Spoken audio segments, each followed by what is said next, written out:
अशी भेटली की 14 महिन्याचं परमिशन आहे आणि त्याच्यामध्ये त्यांनी महापालिकेचा भरणा होता 7,83,00,000 ते देखील भरणा करताना न करता 21 माले उभारले गेले आणि ते निदर्शन आल्यानंतर 3 महापालिकेकडे गेले. मी पत्रव्यवहार केला तर 7 माले होते ते अनधिकृत बांधले होते, जेणेकरून तिथल्या नागरिकांची कोणी रूम घेणार आहे ती फसवणूक होणार आहे. याकरता मी सभागृहामध्ये हा विषय आणला आणि नजर नसतानाची देखील महापालिकेने फसवणूक केली.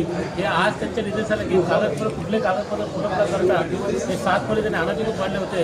महापालिकेने सुद्धा देखील की जे आजूबाजूचा बिल्डिंग सोडून त्याचा FSI वापरला होता ते देखील केलं नाही. 10,000 फूट बांधकाम ऑफिस बांधलं होतं ते देखील रेजिस्ट्रेशनमध्ये शाळेच्या रेजिस्ट्रेशन त्यांचा टीआर घेतला होता ते देखील महासभेच्या पटलावर आणून नगर रस्त्याच्या अधिकाऱ्यांच्या निदर्शन आणून आज त्या इमारतीला आदरणीय आयुक्त त्यांनी 7 मधले हे अनधिकृत आहेत हे घोषित केलं आणि मी देखील ते आयुक्त महोदयांना महापालिकेच्या अधिकाऱ्यांना सांगितलं की लवकरात लवकर कारवाई होईल, जेणेकरून ह्या विकासाने असे किती विकासक आहे आणि सामान्य नागरिक आपला घर घेताना कुठलं लोन काढतो, कर्ज काढतो, घर घेतो आणि त्यांची मग त्या परिसरामध्ये बऱ्याचशा अशा 2-3 बिल्डिंग आहे की पार्ट कंप्लिशन घेऊन काय करतात किंवा पैसे भरून, परंतु येणाऱ्या लोन आल्यानंतर त्यांचा हप्ता पेटताना प्रॉब्लेम होतो.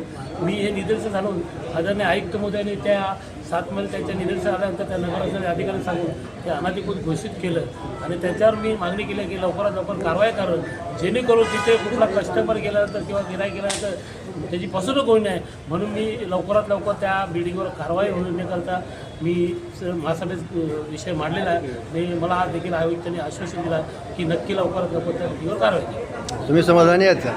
मी कारवाई झाल्याचं समज जेणेकरून नागरिकांची फसवणूक होऊ नये म्हणून त्याच्या अगोदर कारवाई करा ही मागणी केलेली आहे.